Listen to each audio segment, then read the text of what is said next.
Tende, dans les Alpes-Maritimes, à la découverte de la Via Ferrata.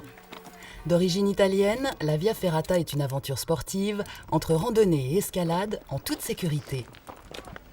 Les grimpeurs, équipés de baudriers et de mousquetons, progressent le long d'un câble. Les gens ils veulent du plaisir tout de suite. Et la Via Ferrata, c'est vrai que ça permet, avec peu de moyens physiques, d'accéder à un domaine vertical qui donne des sensations assez fortes. Première étape, nickel, hein, c'est top bonheur.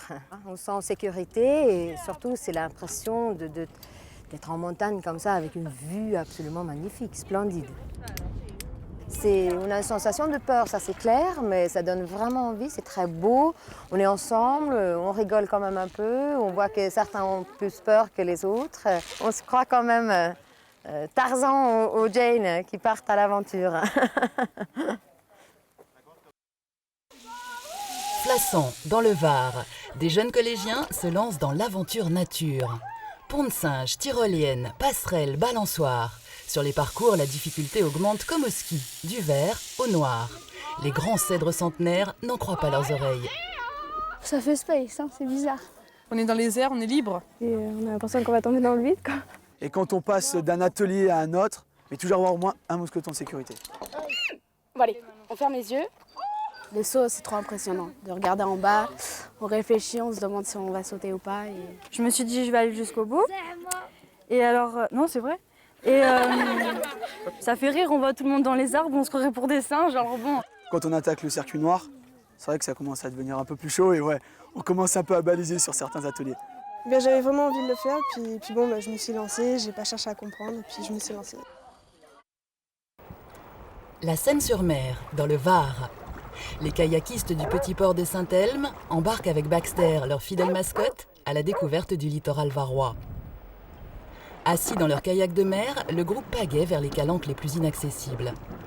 On se retrouve entre copains, on se dit tiens aujourd'hui il n'y a pas trop de vent dans ce coin-là, c'est un coin qu'on n'a pas fait donc on va aller dans telle calanque, dans tel site. On a une sensation de liberté, on est un peu les aventuriers du nouveau monde. On peut accéder à des endroits qui ne sont pas toujours accessibles avec d'autres moyens. On peut même envisager de bivouaquer puisque nos bateaux sont équipés de compartiments étanches, donc on emmène tout, la popote. C'est le côté convivial aussi du kayak parce que on aime bien se retrouver aussi sur le bord de l'eau et puis partager ces moments-là aussi. Saint-Auban, dans l'arrière-pays niçois. Des jeunes se lancent pour la première fois dans la randonnée équestre. Le cheval est pour eux un moyen de mieux se connaître, un défi, s'aventurer ensemble sur un parcours en pleine nature. Si tu habites en ville, c'est pas vraiment tous les jours que tu peux te rendre dans la nature. Et donc les jeunes, ils s'éclatent parce qu'ils découvrent complètement une autre chose ici que ce qu'ils font d'habitude, quoi. Le cheval, c'est comme apprendre à conduire une voiture. Il faut savoir contrôler. Alors en premier, on monte toujours du côté gauche. Pour tourner à droite, on tire doucement à la corde à droite. Voilà, super. Il faut quand même rester concentré. Donc l'animal peut avoir n'importe quelle réaction au moindre bruit dans la forêt, d'un oiseau, d'un chevreuil ou quoi. Sur 3-4 heures, ils peuvent revenir bien fatigués, quoi. Si on leur fait prendre des chemins un peu tortueux, ça peut vite devenir éprouvant. Apte, dans le Vaucluse. Une bande de copains vététistes dévalent, et pour certains pour la première fois, les fameux éboulis du Luberon, les pierriers. Quand on fait ça pour la première fois, on a l'appréhension parce qu'on ne sait pas des pierres qui roulent, c'est un sol que l'on n'a jamais pratiqué. On voit tous ces cailloux, la pente qui est raide, donc on se dit est-ce que je vais pouvoir descendre ? Le premier coup de pédale, c'est le plus dur. Après, on se positionne bien sur le vélo, on met bien les pédales comme il faut, on freine, on dose un peu le freinage. Une fois qu'on y est, on est obligé d'aller en bas de toute façon. C'est la première fois que je fais ce type de descente. Et c'est vrai que c'est assez technique et impressionnant pour moi, quoi.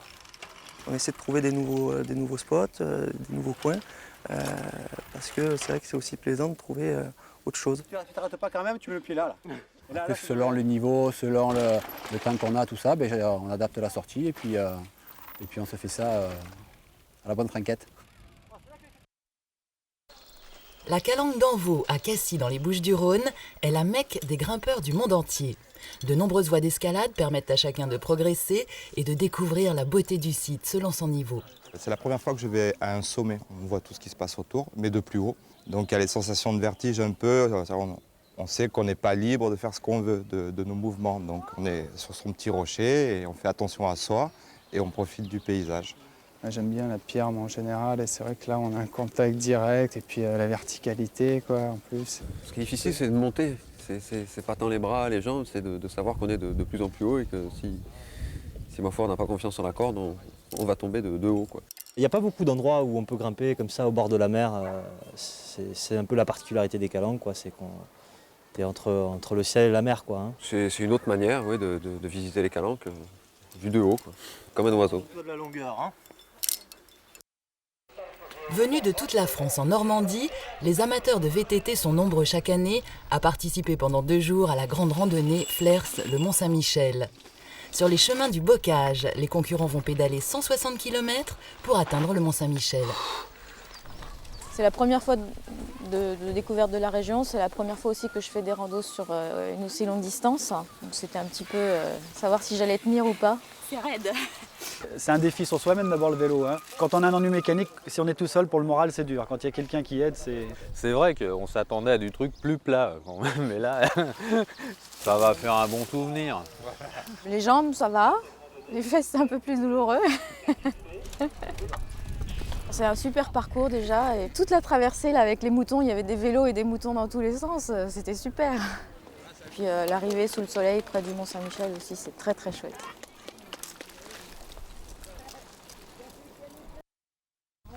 En Bretagne, la presqu'île de Crozon et ses 60 km de sentiers côtiers forment un des plus beaux parcs naturels de la pointe du Finistère.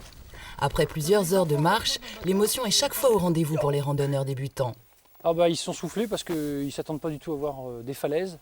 Ils s'attendent à ce que la Bretagne soit plate.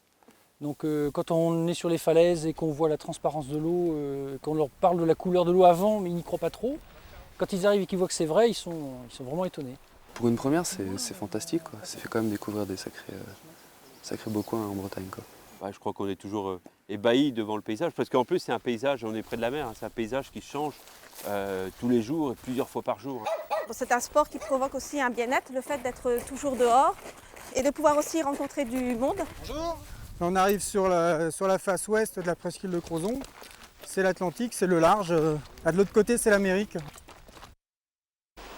Le Chalot, dans le parc du Morvan, est la rivière idéale pour les amateurs de nage en eau vive. Après seulement quelques recommandations, les nageurs débutants se laissent porter par le courant. Les premiers coups de palme dans l'eau, c'est la découverte, bon, c'est l'eau qui rentre dans la combi, c'est toutes ces petites choses-là. Et ensuite, c'est du bonheur, en fait, de la fatigue et du bonheur. Quand c'est plus technique, c'est quelquefois un peu dur.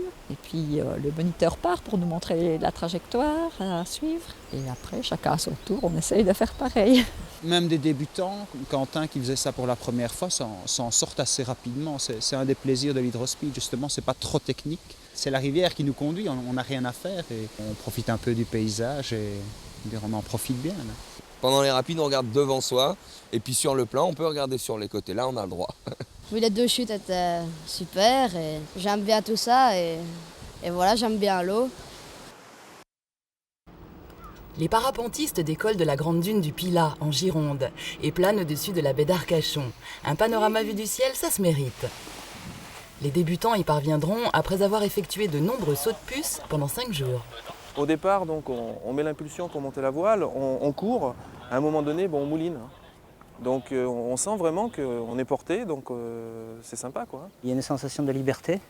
C'est le silence, c'est vraiment un plaisir intense. C'est reposant, même si c'est un peu physique au départ, parce qu'il faut qu'on remonte, mais on apprécie le moment, on apprécie d'être là, il y a tout un ensemble qui fait qu'on est content d'être là, quoi. On les voit remonter avec la voile sur l'épaule, avec la banane. Alors moi, quand j'appelle la banane, c'est le sourire jusqu'aux oreilles. Là, il n'y a aucun problème. On n'a pas besoin de leur demander ce qu'ils ont ressenti. C'est bien, hein? Là, c'est bon, hein? À Bourg-Saint-Maurice, en Savoie, l'Isère est une rivière connue dans toute l'Europe pour le rafting. Première difficulté rencontrée par les débutants, pagayer dans le bon sens. Droite c'est droite, gauche c'est gauche, et en avant et en arrière. Hein. De rester concentré sur les ordres du moniteur, c'est un peu difficile parce qu'on veut profiter de la nature. Et finalement, quand il nous dit avant et qu'on se retrouve en arrière, on se dit on fait tout faux, quoi. Pour bien ramer synchronisé, il faut regarder toujours celui qui est devant. Comme moi, Marion était devant moi. Avec la rame, je la regardais pour être en même temps qu'elle. Elle regardait celui qui était devant elle. Ça fait un peu peur, mais c'est vrai que c'est bien parce que ce sport, il est fait pour ça en fait. J'en avais jamais fait, on a eu des sensations fortes et puis des petits accidents, mais c'était super. On fait des bonds, on rentre dans l'eau, on se reçoit des vagues. Ça remue vraiment, hein. Ouais, c'était sympa, mais bon, l'eau était un peu froide, hein. Voilà, il faut aimer l'eau froide. Près des Rousses, le parc du Jura regorge de torrents de montagne propices au canyoning. Saut, descente en rappel, glissade, un sport en pleine nature où se côtoient plaisir et émotion. J'ai eu très peur au premier saut, mais finalement quand on atterrit, on est content de l'avoir fait. C'était assez spectaculaire puisqu'il y a beaucoup de sauts. Et on a fait du rappel, des plongeons. Et pour une première fois, c'était vraiment une super expérience. La priorité en canyon, on n'a pas le droit à l'erreur. Et puis c'est vrai qu'on a le plaisir après de la beauté du paysage, la beauté du décor qui reste toujours unique. On n'imagine pas qu'il y a ça dans le trou, quoi. Depuis la route, on voit rien. Il faut vraiment descendre dans le canyon pour voir comment c'est. Et puis l'esprit de groupe, une fois qu'on est ensemble, on n'arrête pas. Maintenant, ce que je dirais, c'est que ceux qui ont l'appréhension du froid, les combinaisons protègent. La Thiérache, région au nord de l'Aisne, offre à tous les randonneurs des parcours et des sports nature. VTT, canoë, escalade à découvrir en équipe. Je trouve ça bien de faire ça comme ça parce que c'est nouveau quoi, j'ai jamais fait ça. J'avais jamais été en groupe avec tous les potes, j'ai trouvé ça cool. Il y a des personnes qui reviennent rechercher des sensations, qui veulent faire du sport, qui veulent vraiment se dépasser.